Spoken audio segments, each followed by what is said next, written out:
Con uno spettacolo suggestivo e coinvolgente di fuochi pirotecnici tra i più belli degli ultimi anni è calato il sipario su una delle edizioni più tranquille della secolare festa di San Calogero ad Agrigento. Eppure i timori della vigilia erano tanti, legati soprattutto all'ordine pubblico. Decisivo si è rivelato il tavolo tecnico voluto dal cardinale Montenegro e dal prefetto Diomede, attorno al quale si sono ritrovati forze dell'ordine, associazioni dei portatori e rappresentanti della Chiesa per affrontare la questione.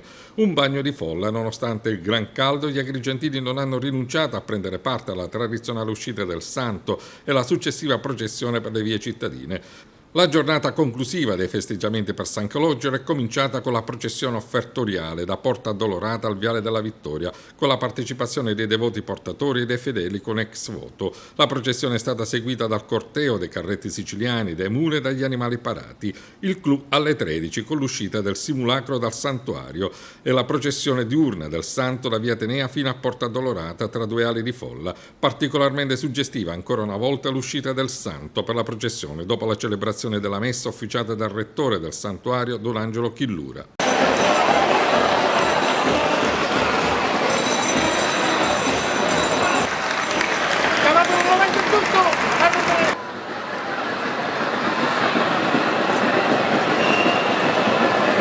Tradizione rispettata con le immancabili e toccanti scene di devozione, di fede che solo gli agrigentini sanno regalare verso un santo che, pur non essendo il patrono compatrono della città, è tuttavia assai venerato. Unica nota stonnata, il mancato funzionamento del megafono di Don Angelo all'uscita del simulacro per la benedizione ai portatori.